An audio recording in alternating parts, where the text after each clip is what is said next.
तो मयूर बोला कि कागज के ऊपर बीच में ओम लिखना है। तो सलील ने लिख लिया। मयूर ने बोला कि कागज के ऊपर बीच में ओम लिखना है, तो सलील ने लिख लिया। फिर उसने दाहिने कोने पर ऊपर की ओर से विद्यालय और छात्रावास का नाम लिखा। जैसे ये पेज है, तो इसको इधर भी छोड़ देना है, थोड़ा इधर भी छोड़ देना है, तो ये इधर बीच में लिखना है ओम। ठीक है, यहाँ पे लिखना है ओम। फिर उसके बाद उन्होंने बोला है कि इसके दाहिने कोने पर ऊपर की ओर से विद्यालय और छात्रावास का नाम लिखना है। विद्यालय यहाँ पे विद्यालय और छात्रावास का नाम लिखना है। फिर उसके नीचे शहर का नाम लिखना है। पहले छात्रावास का नाम लिखना है,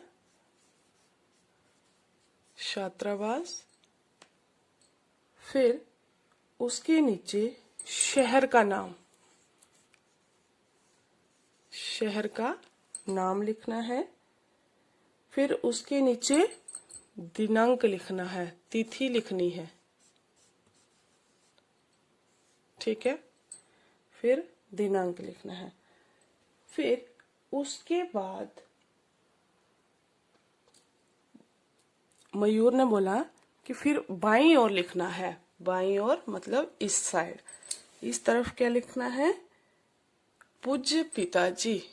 जैसे ये लिखा छात्रावास का नाम, ओम डाला, छात्रावास का नाम लिखना है, शहर लिखना है, दिनांक लिखना है। फिर इस तरफ पूज्य पिताजी, थोड़ा नीचे करके इसके इधर नहीं लिख देना, इसके थोड़ा नीचे लगना है ऐसे, पूज्य पिताजी। ठीक है, फिर उसके नीचे पिताजी को लिखना है सादर चरण स्पर्श।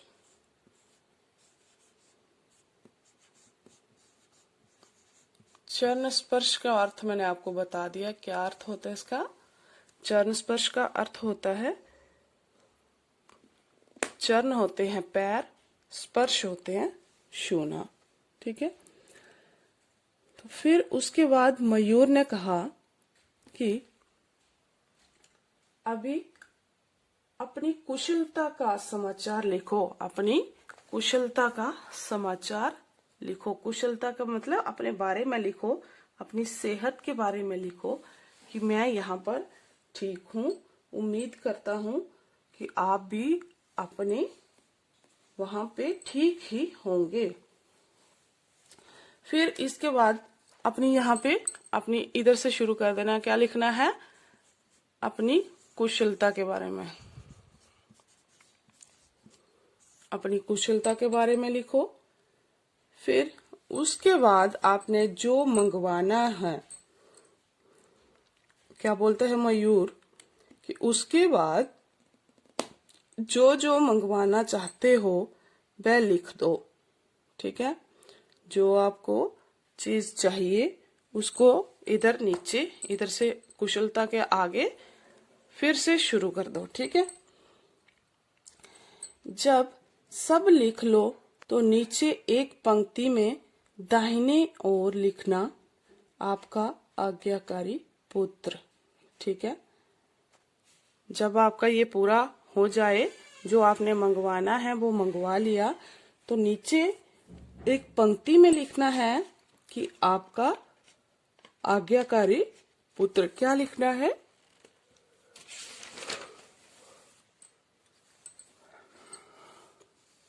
जैसे यहाँ पे ये पूरा हो गया तो इधर लिखना है आपका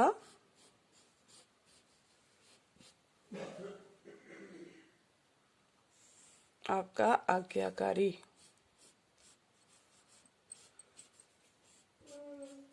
आपका आज्ञाकारी पुत्र। ठीक है, ये लिखना है आपने, आपका आज्ञाकारी पुत्र। इसके दाहिने कोने पर नीचे अपना नाम लिख देना है। क्या नाम था पुत्र का? सलील। कौन लिख रहा है पत्र? सलील। बता कौन रहा है? मयूर। तो आपका आज्ञाकारी पुत्र। ठीक है, फिर सलील ने पूछा, क्या इतना लिखकर छोड़ देने से पत्र चला जाएगा? तो मयूर बोला, नहीं, इस पर पता भी लिखना होगा। पते में लिफाफे पर पहले उनका नाम लिखना है, फिर मकान नंबर, फिर मोहल्ले का नंबर और शहर का नाम लिखना है। अब तुम समझ गए हो ना कि अपने से बड़ों को पत्र किस तरह लिखा जाता है। ठीक है, तो अभी मैं आपको बुक में बताऊंगी। जैसे बुक में लिखा है, ये देखो कैसे लिखा है। तो सलील ने दूसरे कागज पर पत्र इस प्रकार साफ साफ लिखा। ठीक है, कैसे? जैसे मयूर ने उसको बताया कि कागज के ऊपर बीच में ओम लिखना है, तो उसने यहाँ पर ये ओम लिखा है। ठीक है, फिर उसके बाद दाहिने कोने पर तो छात्रावास लिखना है, फिर विद्यालय का नाम लिखना है, फिर शहर का नाम लिखना है। तो उसने लिखा छात्रावास। कौन सी एकेडमी में पढ़ता था वो? तक्षशिला एकेडमी। सलील तक्षशिला एकेडमी। फिर शहर कौन सा था? नैनीताल। तक्षशिला एकेडमी नैनीताल। फिर उसके बाद दिनांक, डेट डाल दी। डेट आप जैसे आज मैं कर रही हूं तो ये आज की डेट आप डाल सकते हो। फिर उसके बाद आपने जैसे ये यहाँ पे पूरा हो गया, इसके नीचे ऐसे इस साइड लिखना है।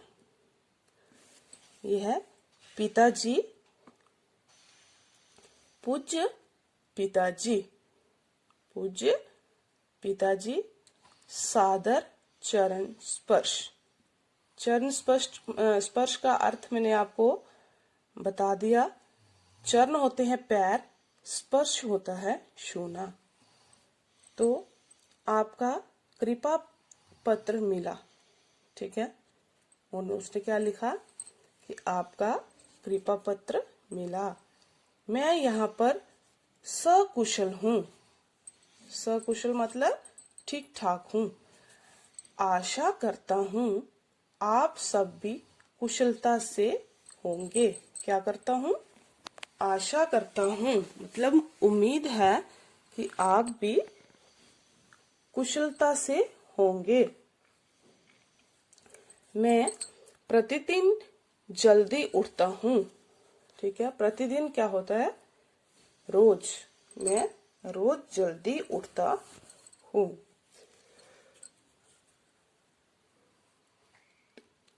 दांत साफ करता हूँ। प्रतिदिन जल्दी उठकर दांत साफ करता हूँ मतलब ब्रश करता हूँ। स्नान करता हूँ, नहाता हूँ मतलब, तथा साफ कपड़े पहनता हूँ। मैं नाखून भी कटे शटे रखते हैं। मेरे नाखून भी मतलब मैं सुबह जल्दी उठ के ब्रश करके स्नान करके साफ कपड़े पहनता हूँ और जो नाखून है वो मेरे कटे ही होते हैं। मैं छोटे छोटे नाखून ही रखता हूँ। मैं खूब मन लगाकर पढ़ता हूँ। आप अब आए तब मेरे लिए, जब आप आओगे तब मेरे लिए कहानियों की पुस्तकें लेते आइएगा। क्या मंगवाया सलील ने? कहानियों की पुस्तकें, कहानियों की पुस्तकें मंगवाई। सलील ने क्या मंगवाया था? कहानियों की पुस्तकें। फिर उसके बाद लिखते हैं, सलील क्या लिखता है? आपके पत्र की प्रतीक्षा में। मतलब अभी मैं आपके पत्र की प्रतीक्षा में रहूंगा। प्रतीक्षा क्या होती है? इंतजार में रहूंगा कि पापा का, पिताजी का पत्र आएगा। फिर उसके बाद वो इस साइड जाता है और लिखता है, आपका आज्ञाकारी पुत्र सलील। क्या लिखते हैं? आपका आज्ञाकारी पुत्र सलील। फिर उसके बाद ये सब लिखने के बाद उसने क्या मयूर से पूछा था कि इतना लिखने पर क्या पत्र जो है वो पहुंच जाता है व्यक्ति के पास? तो नहीं, सलील ने क्या बताया कि इतना लिखने पर पत्र नहीं पहुंचता। उसके बाद क्या करना होता है कि लिफाफे पर जिसमें वो पैक करना होता है, यहाँ पे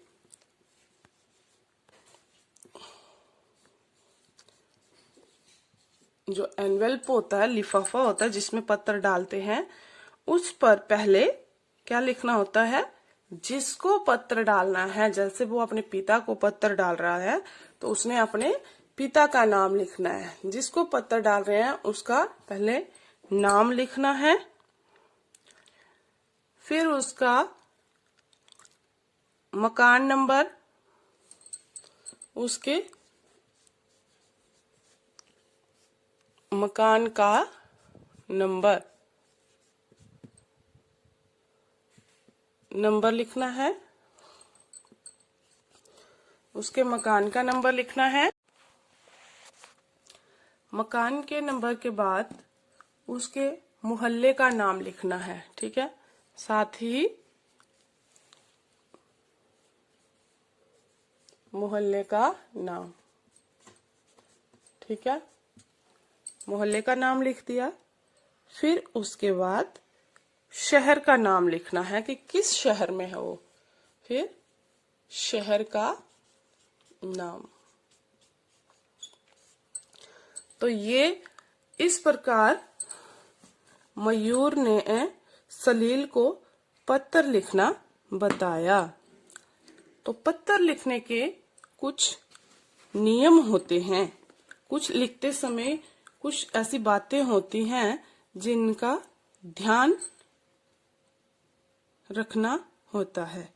तो वो मैं आपको अभी नेक्स्ट वीडियो में बताऊंगी।